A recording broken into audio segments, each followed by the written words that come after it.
Hello, Reverend here at Earth Riot Radio, a production of the Church of StopShopping, a production of the situation we're in this world, which is that we're trying to take a step forward and get through our day, get something done.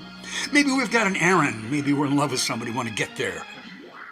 But we cannot move because we are besieged, trapped. There's a trapdoor opening beneath us.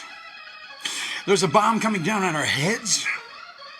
We're in a moment right now that I would just call impossible. And we know that we are about to do something that we've never done before. We need to do something that is unprecedented for the reality that we have created around ourselves. Our expectations,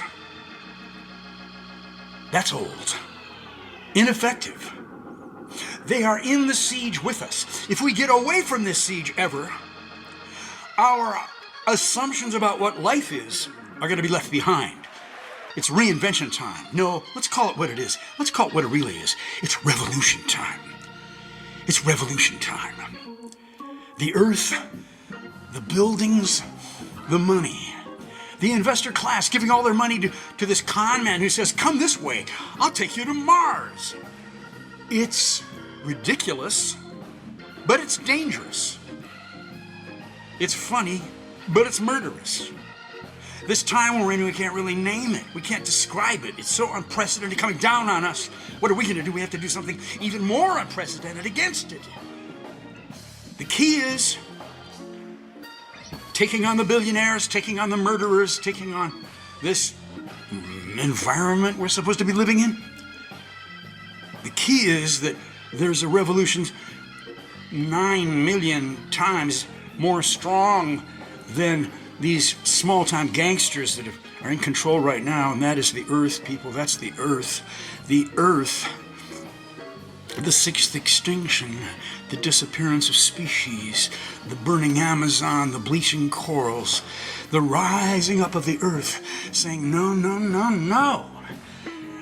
We're gonna live. And when I say we, I think the earth is saying we right now. The earth is inviting us to join her. Let's do that. Come on now. Earth-alleluia. Earth-alleluia. We're running out of time. Come on, shout earth, earth, earth, earth-alleluia. Earth-alleluia.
Don't you know, they're talking about a revolution. It sounds like a whisper. Don't you know, they're talking about a revolution. It sounds like a whisper. While they're standing in the welfare lines, crying at the doorsteps of those armies of salvation, wasting time in the unemployment lines, sitting around waiting for a promotion. Don't you know, they're talking about a revolution. It sounds musical from the rising, get their share.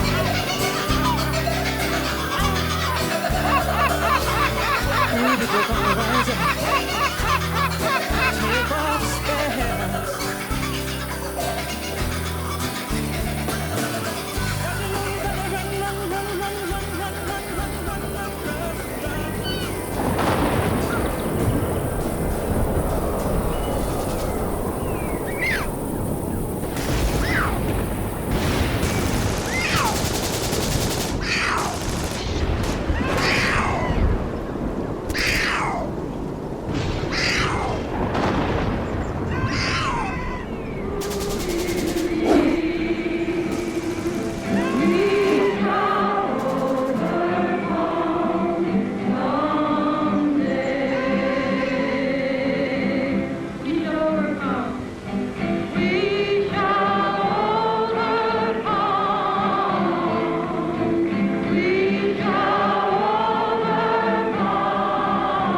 You know, we're getting to the point where every one of us has got to admit we're touching danger now.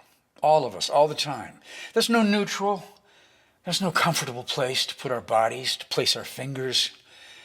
There's no suburb where the violence does not reach. That idea of safety was the consumerism idea, but that's over now, long gone. No, we're lost in the sea of infinite simulations. Eyes everywhere surveillance, trillions of products, all with sensors tracking us, molecules trained to invisibly ride up into the lungs of people who want to shout back at the market, God forbid. God forbid that you would have an opinion about all this. No, it's atmospheric now. We don't acknowledge the danger because we are the danger. We're infected. We're doing it to others as much as they are doing it to us. We just have to somehow help each other. Know. Find out what we are now. Where we are now. And what time is it? We're going to Penn Station. We're getting on the train.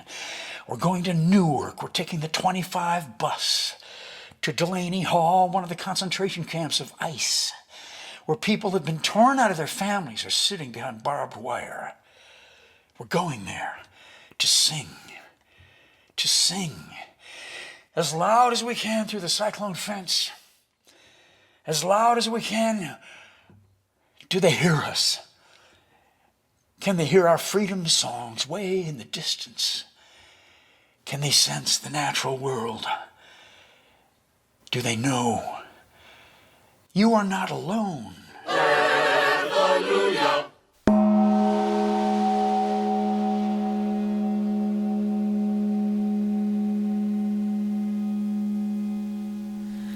I wish you vastness, vastness, vastness.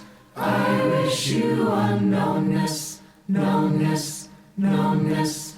I wish you peace, peace, peace. I wish you peace, peace, peace. I wish you vastness, vastness, vastness. I wish you unknownness, knownness, knownness. I wish you peace, peace, peace. I wish you peace, peace, peace. I wish you vastness, vastness, vastness. I wish you unknownness, knownness, knownness. I wish you peace, peace, peace. I wish you peace, peace, peace. Our future lost its time, but you and I survive. What was that flying out beyond the sky? Meet me on higher ground, above the waters bright, where our peace floods out. I wish you vastness, vastness, vastness. I wish you unknownness, knownness, knownness. I wish you peace, peace, peace. I wish you peace, peace, peace. Hello, welcome to News from the Natural World. I'm Savitri D. Wildfires raging across southern Europe have forced thousands to flee their homes and prompted officials to ban spectators from a stage of the Tour de France amid warnings of powder keg conditions after a record-breaking early summer heat wave. Hundreds of firefighters are tackling blazes that have burned through almost 20,000 hectares in Portugal, Spain, France, and Greece. Strong winds are forecast to fan the flames, and temperatures are expected to rise again this week. In the remote foothills of the French Pyrenees near the Spanish border, 700 firefighters were struggling to contain an out-of-control wildfire that has scorched 5,000 hectares and prompted the evacuation of more than 10,000 people. Wildfires in France have already burned more than triple the seasonal average by early July. More than 20 states reported temperatures above 100 degrees Fahrenheit as a heat dome sat over the eastern U.S. At least 24 people have died. Officials in New Jersey believe the extreme heat was a factor in the deaths of 22 people across 10 counties, mostly in central and northern parts of the state. Many of the individuals were found in homes with no air conditioning, outside their residences, on the street, and in parked cars, according to officials. Super Typhoon Bavi continued to carve a destructive path across the northwestern Pacific. The storm crossed the northern Mariana Islands and Guam before making landfall on Rota on Sunday night. After rapidly intensifying on Saturday, analysis on Sunday recorded sustained winds of 178 miles per hour, with gusts reaching 218 miles per hour. Destructive winds are only part of the threat. Forecasts also warn of waves rising to 10.7 meters. Coastal inundation reaching 3 to 7 meters, torrential rainfall exceeding 200 millimeters, and a heightened risk of flash flooding, alongside widespread coastal erosion and infrastructure damage. The world's oceans are the hottest on record for June, pushing past records set during the 2023-24 El Niño years. Right now, the average sea surface temperature is just under 21 degrees Celsius across the world's tropical and temperate oceans. Before widespread industrialization in 1870, the temperature was about 19.6 degrees Celsius. That may not sound like a big difference, but heating the world's oceans this much requires a truly enormous amount of energy. Of all the extra heat trapped by greenhouse gases from burning coal, gas, and oil, more than 90% has gone into the world's oceans. As a result, the oceans are getting rapidly warmer. In 2025, the heat added was the equivalent of about 12 Hiroshima-scale nuclear bombs exploding every second of every day. Parts of the Mediterranean are up to 6 degrees Celsius hotter than the long-term average, and parts of the North Sea are up to 3 degrees Celsius warmer than average. Microscopic plankton are among the most important organisms on Earth. Phytoplankton produce around half of the oxygen we breathe, while plankton as a whole underpin marine food webs, support fisheries, help regulate carbon, and sustain life across the ocean. A new study using more than 6 decades of data shows that plankton abundance is declining across vast swaths of the Northeast Atlantic, a region covering the Atlantic Ocean from Portugal to Norway and the entirety of the North Sea. Researchers say the most important action to protect plankton is to mitigate ongoing climate change by supporting global reductions in carbon emissions. They have also called for stronger action to reduce nutrient pollution, particularly nitrogen, and for sustained investment in plankton monitoring. A cockroach can survive for about 1 week without its head, dying eventually of thirst rather than injury because its open circulatory system and body-wide breathing let it function long after decapitation would kill a mammal. Astronomers have uncovered a pair of giant planets that are lighter than cotton candy, superpuffs the size of Jupiter. The featherweight pair orbiting a star 1,110 light-years away are the biggest exoplanets found to have less density than cotton candy. That makes them the lightest known planets of their size, says the University of Oxford's George Dransfield. These two planets have densities comparable to a nice blob of shaving foam fresh from the can. He suspects these fluffy, wispy worlds are probably white or blue, depending on whether the skies there are cloudy and are made mostly of hydrogen and helium. NASA's tally of worlds outside our solar system currently stands at nearly 6,300 confirmed. Fewer than 40 of them are superpuffs. According to a review published in Current Approaches in Psychiatry, increasing experimental evidence suggests that exposure to wireless radio frequency, or RF radiation, during pregnancy and early childhood may impact neurodevelopment and behavior. This study adds to a growing body of research reporting health impacts from wireless exposure. Pregnancy and early childhood are sensitive periods of development as the brain is rapidly developing, and even small exposures can have long-lasting impacts. impacts. Numerous experts and medical groups recommend reducing exposure, especially to children. The American Academy of Pediatrics has repeatedly called for an update to the US FCC, highlighting how children absorb proportionately higher rates of wireless into their brains and bodies. Studies in animal models over the last few decades have repeatedly reported neurodevelopmental effects such as increased hyperactivity and memory impacts. Some human studies have associated prenatal and postnatal exposure to wireless radiation with lower cognitive scores and behavioral problems. Replicated research has reported memory-related changes in teenagers, especially in brain regions where cell phones were typically held during use. The US FCC limits for wireless radiation have been unchanged since 1996. Fungi help sustain the ecosystems and food systems we depend on every day. For the first time, scientists have mapped Earth's vast underground networks of arbuscular mycorrhizal fungi. These fungi are invisible to the naked eye and form partnerships with the roots of most land plants. Their hyphae, fungal thread-like filaments, explore soil that roots cannot reach. This helps plants acquire water and nutrients in exchange for carbon fixed by the plants through photosynthesis. These mycorrhizal relationships are ancient, dating back more than 450 million years, and were probably instrumental in helping plants propagate widely on the Earth's surface. The world's topsoils contain approximately 110 quadrillion kilometers of living fungal filaments. That is almost 1 billion times the distance between the Earth and the Sun.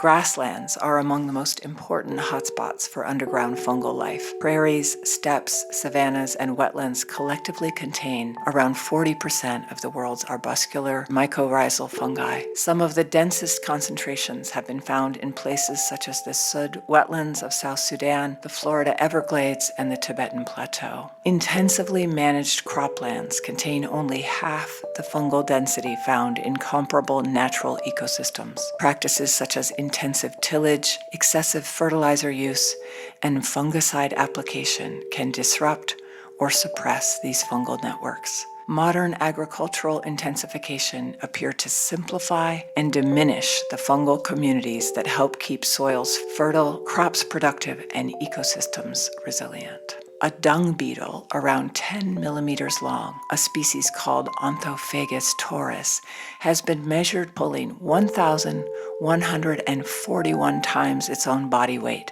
At human size, it is as if a 70-kilogram person dragged around 80 tons, roughly the weight of 6 double-decker buses. The dung beetle is one of the strongest animals relative to its size ever measured. And now the sounds of extinction. The lion, Panthera leo, is a large cat of the genus Panthera, currently ranging only in sub-Saharan Africa and India. It has a muscular, broad-chested body, a short, rounded head, round ears, and a dark, hairy tuft at the tip of its tail. It is sexually dimorphic. Adult male lions are larger than females and have a prominent mane that extends from the head to the shoulders and chest. The lion inhabits grasslands, savannas, and shrublands. It is an apex and keystone predator, preying mostly on medium-sized and large-hoofed mammals. It is usually more diurnal than other wild cats, but when persecuted, it adapts to being active at night and at twilight. It is a highly social species, forming groups called prides. The lion is the most social of all wild felid species, living in groups of related individuals with their offspring. Groups of male lions are called coalitions. Females form the stable social unit in a pride and do not tolerate outside females. The average pride consists of around 15 lions, including several adult females and up to 4 males and their cubs of both sexes. Large prides of up to 30 individuals have been observed. The lion has been listed as vulnerable on the IUCN Red List since 1996 because populations in African countries have declined by about 43% since the early 90s. Lion populations are untenable outside designated protected areas. Although the cause of the decline is not fully understood, habitat loss and conflicts with humans are the greatest causes for concern. In the 1970s, about 90,000 lions lived in Africa. Today, only about 20,000 remain, and the species now survives in less than 8% of the land it once roamed.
Gratitude to air, bearing the soaring swift and the silent owl at dawn, breath of our song, clear spirit breeze.